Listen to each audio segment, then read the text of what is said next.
Heavenly King, comforter of the Spirit of truth, who art everywhere present and fillest all things, treasury of blessings, giver of life, come and abide in us and cleanse us from every stain of sin and save our souls, O gracious one. Amen. Had a great thing happen today. There's a guy who's looking for a job. He texts me.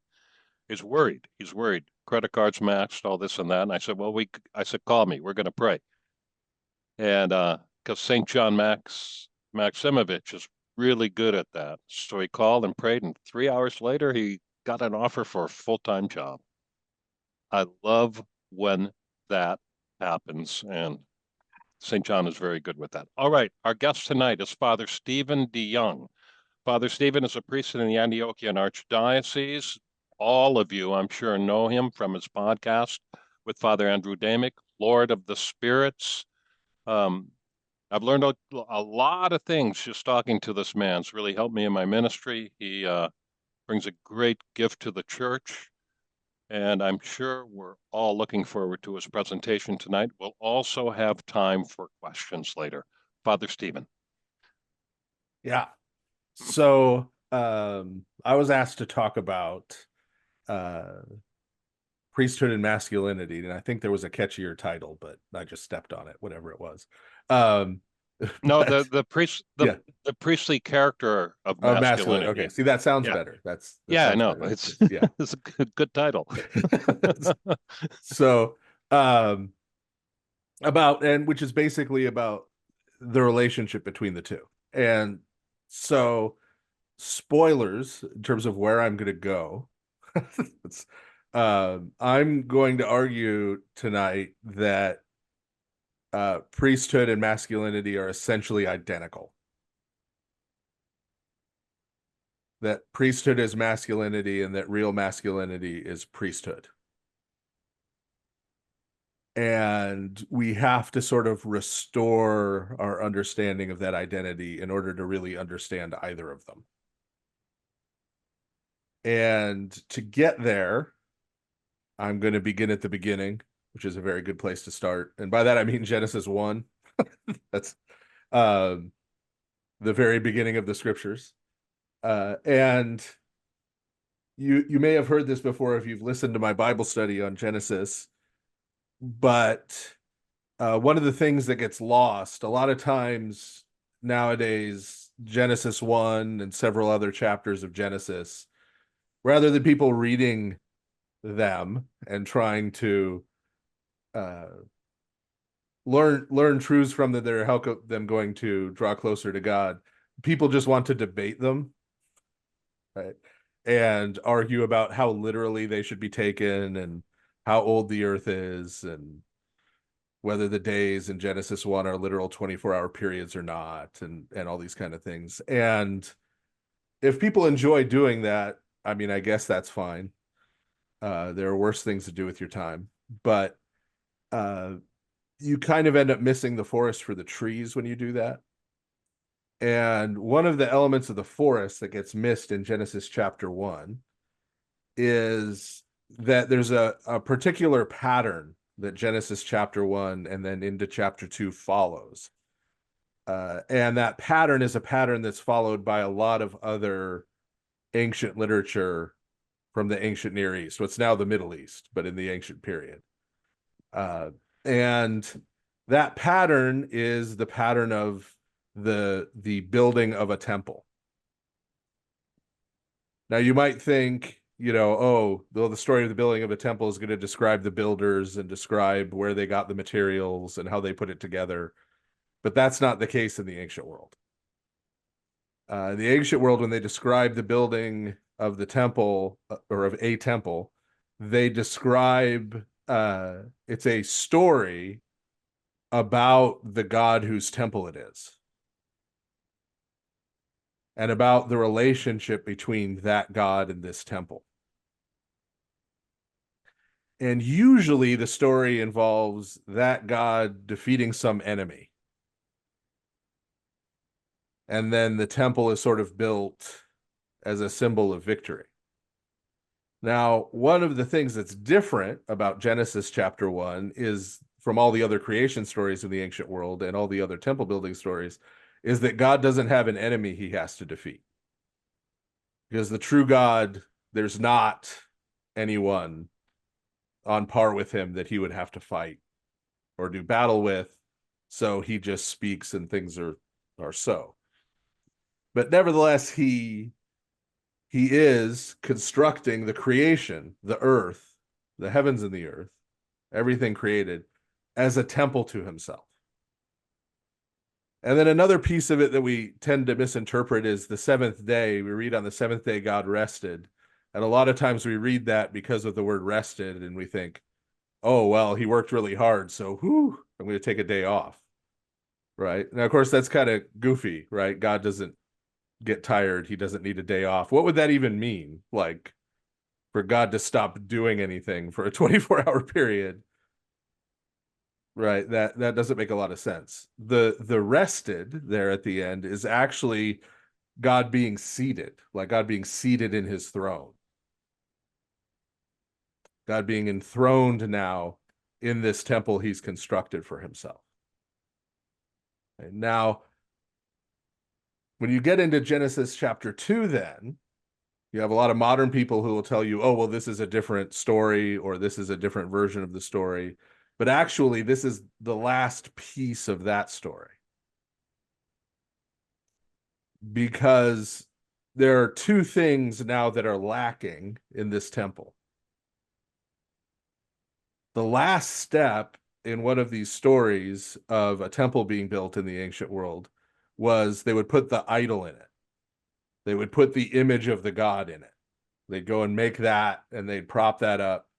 And then they did a ritual where they thought, called the opening of the mouth or the opening of the nostrils, where they thought the god would come in and indwell that idol that they built.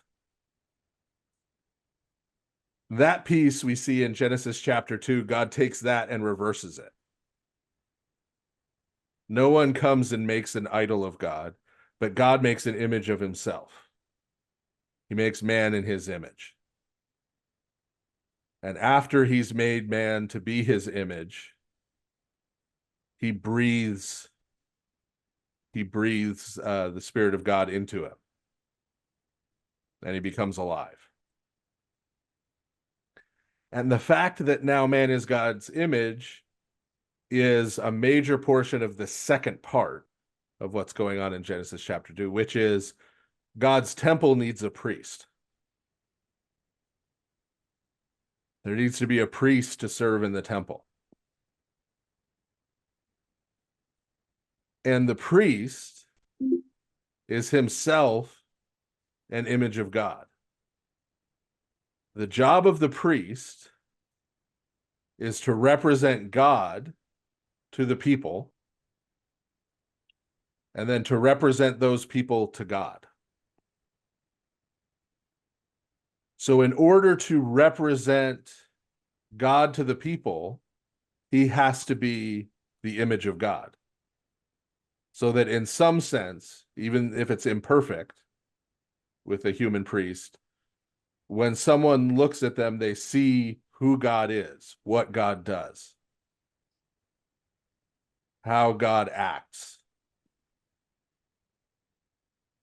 But then on the other side, in order for the priest to come and represent the people before God, he has to be one of the people. He has to be like the people who he's coming and bringing before God and representing. So Adam is created to serve as this priest, right, within the temple, specifically within the garden, which is the holy place. Right? The garden is part of the earth. It's not the whole earth. It's planted in a particular place. And Adam is created in the world and taken and put in that place to serve there as a priest. And then we get the story of the creation of woman, right? And again, this is something we tend to misread in a way that's a little silly, right? Because we hear God say it's not good for man to be alone. And we think, oh, Adam's lonely, right? He's lonely and sad. Well, he's there with God.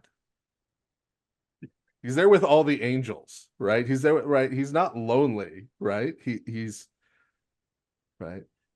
And then we turn Adam naming the animals into this comical thing of sort of like, oh well, could I mate with that? Could I mate with that? Oh no, right? Like as if God doesn't know this, right, already.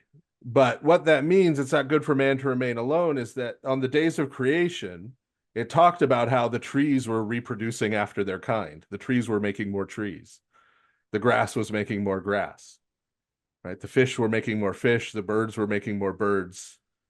Man couldn't make more humans. And so the word that's translated rib there actually means side, like dorsal ventral side. And so God takes man, he puts him into this death-like sleep, and in the original Hebrew actually pulls man apart, like pulls him in half to make woman, right, to serve, to help, and assist him. And when he does that, he does not give her the same assignment he gave Adam. And we see that right away. Because God doesn't say to the woman anything about the trees.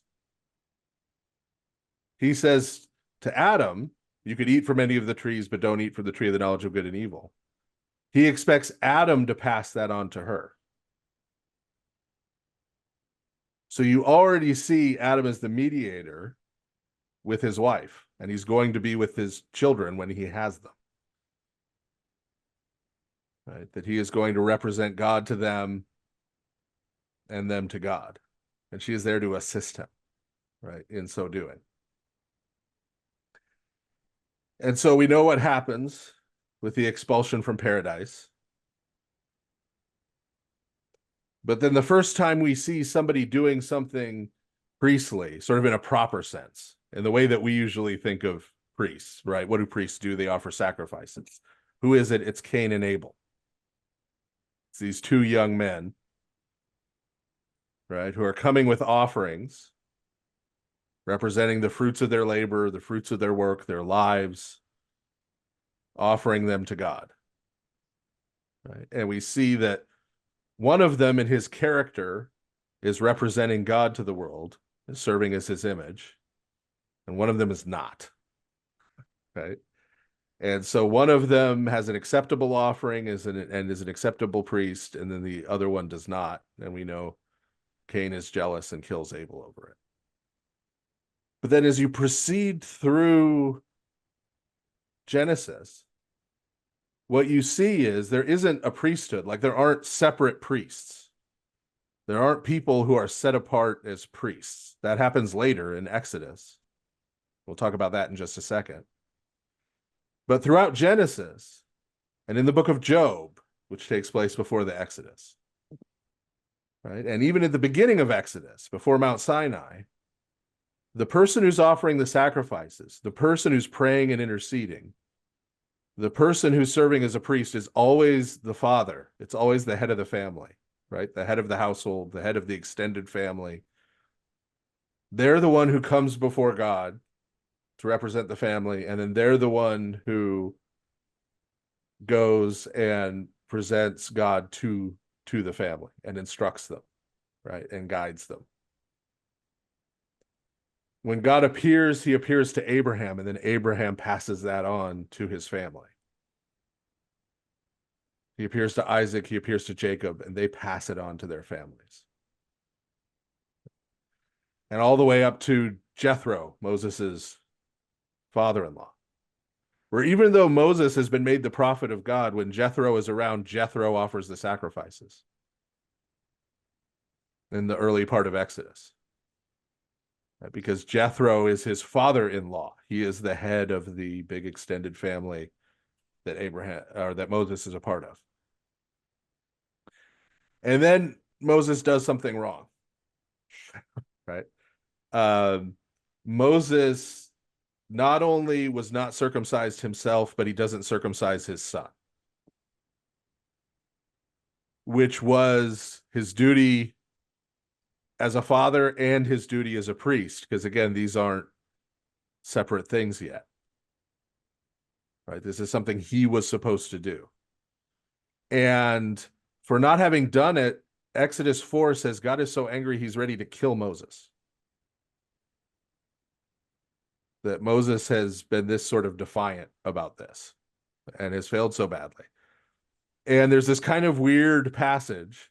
It's mainly weird because our translations were done by Victorians, who are even worse than Puritans in some ways, in terms of not wanting to say anything too clearly or even vaguely sexual. So the way it occurs in a lot of the Bible translations you read of Exodus 4 is Zipporah, Moses' wife, pointing a knife at him or touching his leg with a knife or touching his feet with a knife and saying something about being a bridegroom of blood. What actually happens in the original is that she shows up with the foreskin of Moses' son, who she's circumcised since he didn't do it, to sort of shame him. And then she takes the knife and puts it to his genitals to let him know he was supposed to take care of this himself too. Right. And is sort of saying, why have you thrown this responsibility on me that was your responsibility? And because of that failing, what happens immediately after that is that priesthood is taken away from Moses and given to Aaron, his brother. And so you see from then on in the Old Testament, the prophet, the leader, the king, and the priest are separated. They're pulled apart. And so there's now this priesthood that makes the sacrifices. The fathers don't, the elders don't, right? The king doesn't, right? It's now this separate thing. Now, where do we see that get put back together? If you've ever read any of Hebrews, right? That gets put back together in Christ, who is both king and priest, right? And prophet. All of those are drawn back together in Christ. And why does that happen? That happens just through him being who he is, which is the perfect image of the Father. He is the perfect image of the Father, being God himself, right, to us, but he's also one of us. He's also human. And so as Hebrews points out, he can bring us before his Father, right? This is why he is the greatest high priest, right? He can do both of these things. And so all priesthood in the new covenant, in the world we live in now, is really an extension of Christ's priesthood. It's Christ sharing his priesthood with us. Right? And so we have priests like me and Father Hans, right, who are set aside as a priest specifically to celebrate the sacrifice of the Eucharist, right, and perform certain other functions. We're also human, like everybody else, right? But we're to perform these special functions. But everyone who is a father, everyone who is male, every male person who occupies a position of authority anywhere has a share in the priesthood of Christ. Right? And so just as from Adam on, what it means to be a man is to be a priest, is to exercise that priesthood correctly. And that again has these two sides. To the people under our authority, to the people in our world around us, whether we're talking about a workplace, whether we're talking about a family, whether we're talking about with siblings, whether we're talking about a friend group, right? We are to represent God to them and then come before God and represent them to God. And if we take that seriously, right? If we take that seriously, there are some very practical differences this makes. right? When a man is disciplining his children, right? Or you're disciplining anyone, an employer is disciplining employees, right? Anytime, or you're just having to correct a brother, right? Um, Discipline is different if it's I'm right and you're wrong, or you're not doing what I want you to do, and I'm going to put you back in line, right? That's one way to do things, right?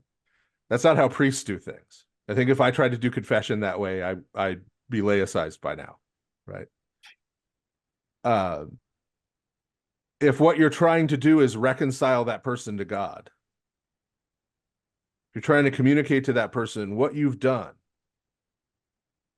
has separated you from God. It's separated you from this family, right? It's separated you from the rest of us.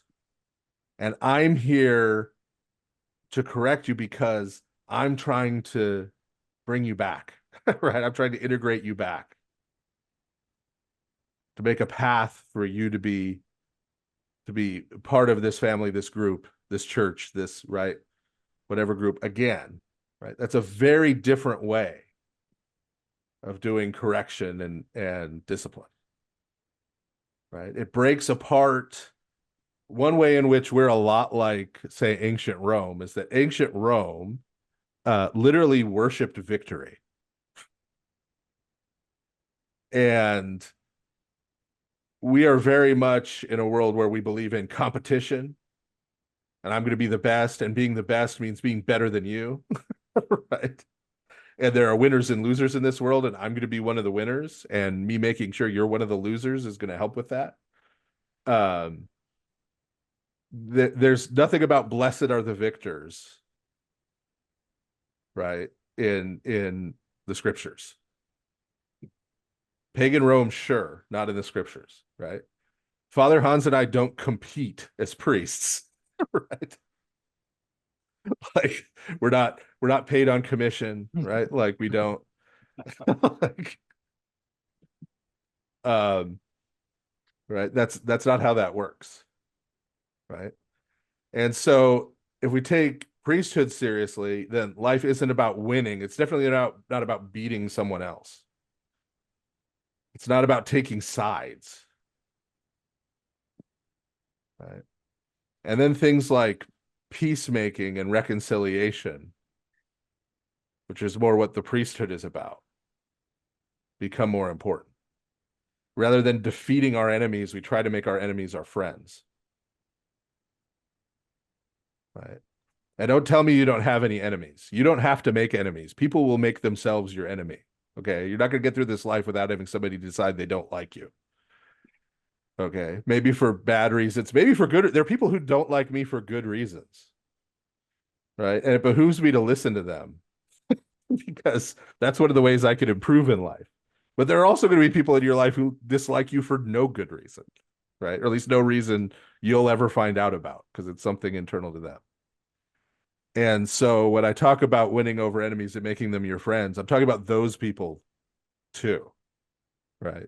We shouldn't be going out and making somebody our enemy anyway, but winning over and trying to reconcile with those people too. And it reshapes our behavior. When you think about if someone is going to decide who Christ is, someone is going to decide who God is by looking at me, right? That's a heavy weight, but that's the weight each of us carries as Christians. This is what the commandment means. Do not take the name of the Lord your God in vain. It doesn't mean don't use potty words. Okay.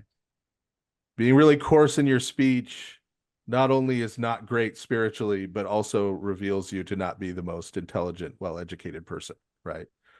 But far worse than that is taking the name of Christ to yourself, taking the name of the Lord to yourself, taking the name of God to yourself, letting people know you're a Christian, and then behaving in ways that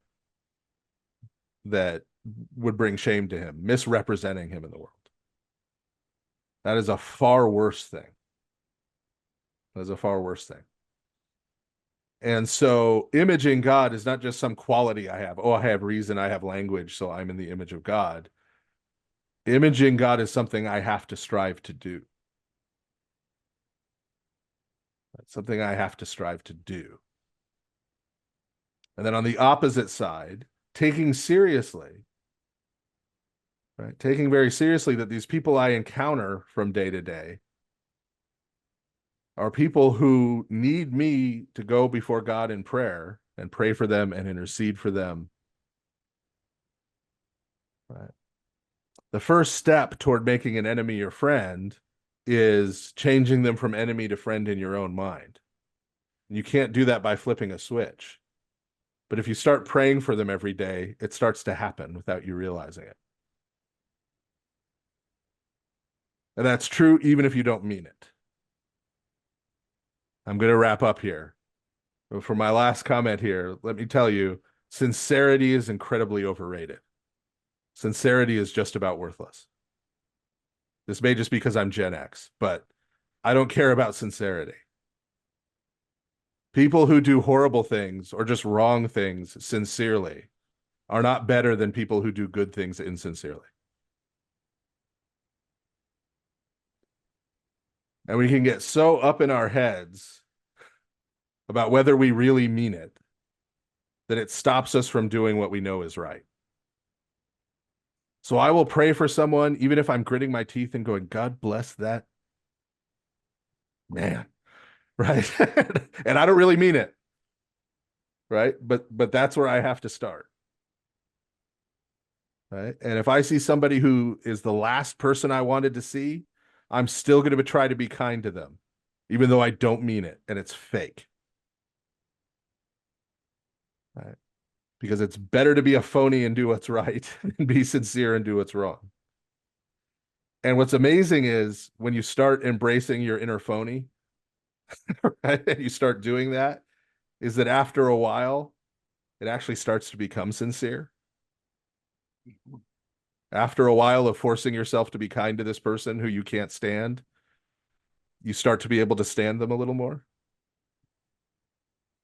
right? And that can be the first step, right, to things changing, because I'm not in the world to represent myself to everyone and get everyone in the world to love me. I'm in the world to represent God and get everyone in the world to love him.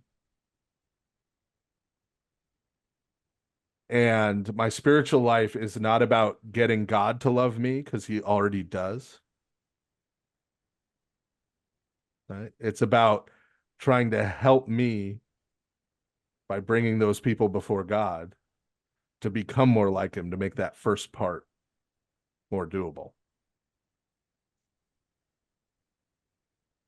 So that's my pitch. Thank you, Father. That's a pretty good pitch. Men are in crisis. And men are in crisis because they don't know who they are or what they were created for. It affects their lives in big ways. You were not meant to struggle alone. Step out of the chaos. Discover the man that God created you to be. We challenge you.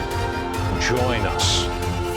You will discover a life worth living. Join the Brotherhood.